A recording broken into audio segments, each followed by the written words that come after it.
नमस्कार दोस्तों। बायोस्फीयर में एक बार फिर से आप सभी का बहुत बहुत स्वागत है। सीबीएसई यानी central board of secondary education ने एक नोटिफिकेशन निकाली है 24 अक्टूबर 2025 को। ये एक पब्लिक नोटिस है और ये नोटिस है सीटेट के लिए। सीटेट होना है फरवरी 2026 में।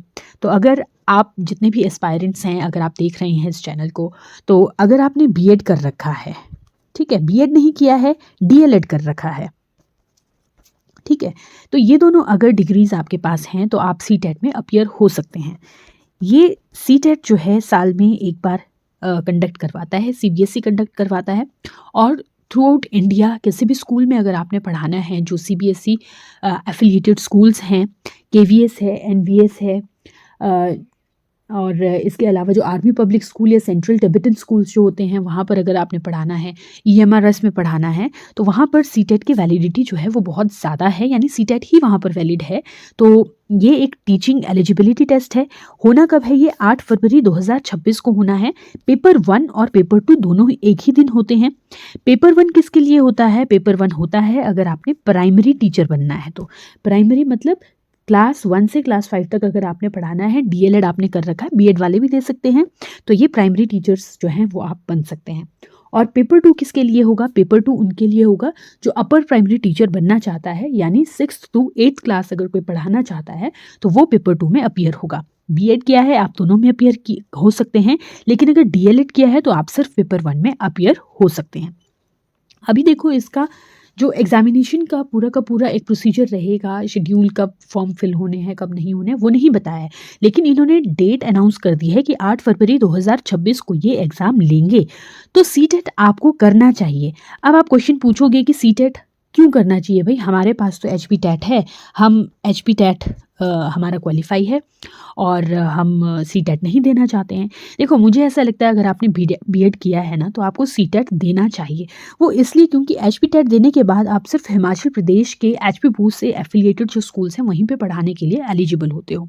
लेकिन यहाँ पर मतलब बहुत कम जो स्कोप है वो आपकी टीचिंग को आगे होता है। लेकिन जब आप सीटेट में पढ़ाते हो तो सीबीएसई के जितने भी स्कूल्स हैं, प्राइवेट स्कूल्स हैं, तो वहाँ पर तो सीटेट को ही वैलिड माना जाता है और आगे मतलब ज़्यादा सुपीरियर यहाँ पर माना जाता है। और क्योंकि एचपी टेट करने के बाद आपको कमीशन में बैठना होगा, तो कमीशन में आप बैठ जाएं। और ज़रूरी नहीं है कि अभी जो आप कमीशन दे रहे हो, जो भी एस्पायरेंट्स अभी टीजीटी का कमीशन देंगे तो उनका हो ही जाएगा, सभी का नहीं हो सकता ना।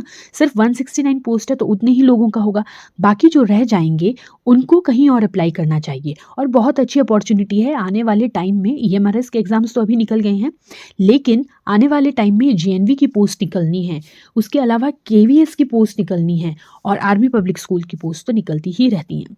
तो ये सारी पोस्ट को अगर आप फिल करना चाहते हैं तो वहाँ पर आपको सीटेट चाहिए और आपको देना चाहिए, क्योंकि ये आपके स्कोप को एनहांस करता है, आपके जो दायरा है आपका नौकरी लेने का, उसको एनहांस करता है।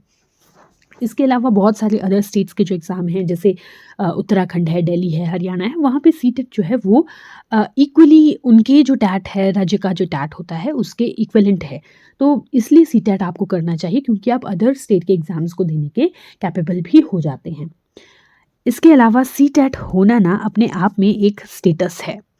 बीएड तो देखो पूरी दुनिया कर रही है, उसके बाद बीएड के बाद उस बीएड की वैलिडिटी जो बनती है ना, वो टेट क्वालिफाई करके बनती है। तो अगर आपके पास एचपी टेट या सी टेट नहीं है तो फिर आपकी तो बीएड का करना या ना करना वो एक जैसा ही हो जाता है, ठीक है। तो मैं यहाँ पे चाह रही हूँ कि अभी आपके पास 3-3.5 महीने का टाइम है, आप सीटेट के लिए तैयारी कीजिए। देखो, इसमें सबसे ज़्यादा जो इम्पोर्टेंट रहेगा वो रहेगा चाइल्ड डेवलपमेंट एंड पेडागोजी, जो 30 मार्क्स की आएगी। लैंग्वेज 1 30 मार्क्स की आती है। एक लैंग्वेज होती है हिंदी, इंग्लिश में से कोई एक आप लोगे तो लैंग्वेज 1 या तो हिंदी ले लो या तो इंग्लिश ले लो। उसी की तरह लैंग्वेज 2 होगी हिंदी इंग्लिश।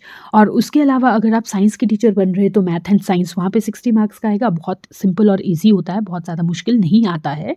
और अगर आप डीएलएड यानी पेपर 1 के लिए कर रहे हो तो वहाँ पे सीडीपी लैंग्वेज 1 और लैंग्वेज 2 ही आता है, ठीक है। तो 150 नंबर का पेपर है और इसमें आपको स्कोर करना है सिर्फ 90 मार्क्स जो हैं वो आपके आने चाहिए। और मैं जानती हूँ कि जिन्होंने सीडीपी बहुत अच्छे से कर लिया है वो इस पेपर को बिल्कुल अच्छे से क्वालिफ़ाई कर लेते हैं। तो जितने भी प्रीवियस ईयर क्वेश्चन्स हैं आप उनको देखिए।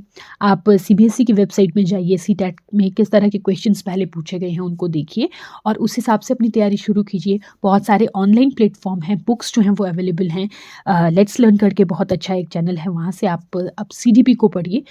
30 नंबर की सीडीपी अगर आप क्लियर कर लेते हैं ना, तो लैंग्वेज की सीडीपी है, 1 लैंग्वेज 2, इसके अलावा जो सब्जेक्ट्स की सीडीपी है मैथ्स और साइंस की, वो भी हो जाती है। तो बहुत अच्छा स्कोप है, आप सीटेट को क्वालिफ़ाई कीजिए अगर आपने नहीं किया है तो। आने वाले टाइम में बहुत सारी अपॉर्च्युनिटीज़ आपका इंतज़ार कर रही हैं। चलिए, ऐसे ही वीडियोज़ के लिए इसका जो पूरा एक नोटिफ़िकेशन आएगा वो मैं आपको बाद में बताऊँगी। लेकिन अभी के लिए सिर्फ इतनी सी बात कि सीटेट की तैयारी कीजिए और इसे क्वालिफ़ाई कीजिए। अगर आप फ्रेशर हैं बीएड में तो बहुत अच्छा, लेकिन अगर आप बहुत टाइम से बीएड कर रखी है तो भी आप इसको दे सकते हैं। एज लिमिट कोई क्राइटेरिया यहाँ पर नहीं होता है। चलिए ठीक है, थैंक यू वेरी मच। मिलते हैं नेक्स्ट वीडियो में, तब तक के लिए नमस्कार।